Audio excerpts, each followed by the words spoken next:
श्री राम के अयोध्या के राजा बनने के पश्चात एक दिन अगस्त्य मुनि उनसे मिलने के लिए अयोध्या आए। वार्तालाप करते हुए लंका युद्ध का प्रसंग छिड़ गया। राम ने उन्हें बताया कि किस तरह उन्होंने रावण और कुंभकर्ण जैसे असुरों का वध किया। उन्होंने अगस्त्य मुनि को लक्ष्मण की वीरता के बारे में बताते हुए कहा कि लक्ष्मण ने भी इंद्रजीत और अतिकाय जैसे शक्तिशाली असुरों का वध किया।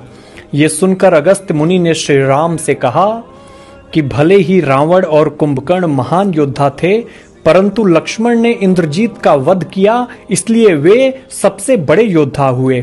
अपने भाई की वीरता की प्रशंसा सुनकर श्री राम अत्यंत प्रसन्न हुए और उत्सुकता से उन्होंने अगस्त्य मुनि से पूछा, इंद्रजीत का वध रावण वध से अधिक कठिन कैसे था? श्री राम की उत्सुकता को शांत करने के लिए अगस्त्य मुनि ने श्री राम को बताया कि इंद्रजीत को वरदान था कि उसका वध वही कर सकता था जो 14 वर्षों तक सोया न हो, जिसने 14 वर्ष किसी स्त्री का मुख न देखा हो और न ही 14 वर्ष भोजन ग्रहण किया हो।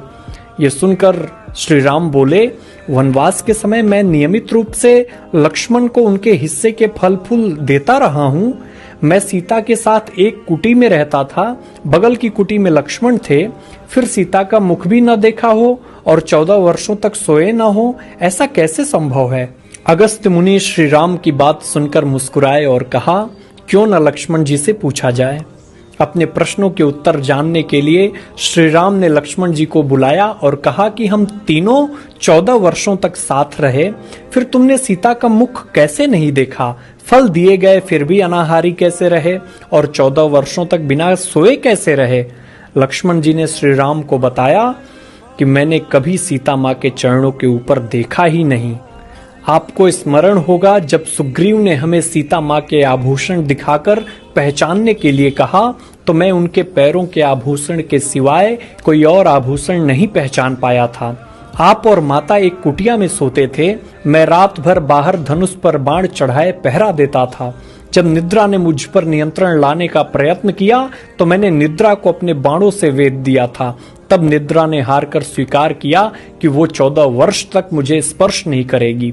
परंतु जब श्री राम का अयोध्या में राज्याभिषेक हो रहा होगा और मैं उनके पीछे सेवक की तरह छत्र लिए खड़ा रहूंगा, तब मुझे आकर घेरेगी। आपको याद होगा राज्याभिषेक के समय मेरे हाथ से छत्र गिर गया था। मैं जो फल फूल लाता था आप उसके 3 भाग करते थे। एक भाग देकर आप मुझसे कहते थे, लक्ष्मण फल रख लो। आपने कभी फल खाने के लिए नहीं कहा। फिर बिना आपकी आज्ञा के मैं उसे कैसे खाता?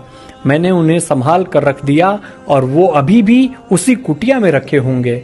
श्री राम के कहने पर लक्ष्मण जी चित्रकूट की कुटिया में से उन सभी फलों को टोकरे में रखकर ले आए और दरबार में रख दिया। जब फलों की गिनती शुरू हुई तब उसमें देखा कि 7 दिन के हिस्से के फल नहीं थे। उन 7 दिनों के हिस्से के फलों के बारे में लक्ष्मण जी ने बताया कि उन 7 दिनों में फल आए ही नहीं थे। वो इस प्रकार है, जिस दिन हमें पिताश्री के स्वर्गवासी होने की सूचना मिली, हम निराहारी रहे। जिस दिन रावण ने सीता माता का हरण किया, उस दिन फल लाने कौन जाता? जिस दिन समुद्र की साधना कर आप उससे राह मांग रहे थे, जिस दिन आप इंद्रजीत के नागपाश में बंधकर दिन भर अचेत रहे, जिस दिन इंद्रजीत ने मायावी सीता को क्षति पहुंचाई थी, हम शोक में रहे। जिस दिन रावण ने मुझे शक्ति मारी और जिस दिन आपने रावण वध किया, इन 7 दिनों हमने भोजन नहीं किया। विश्वामित्र मुनि से मैंने एक अतिरिक्त विद्या का ज्ञान लिया था, बिना आहार किए जीने की विद्या। उसके प्रयोग से मैं 14 साल तक अपनी भूख को नियंत्रित कर सका, जिससे इंद्रजीत मारा गया। भगवान श्री राम ने लक्ष्मण की तपस्या के बारे में सुनकर उन्हें हृदय से लगा लिया। जय श्री राम।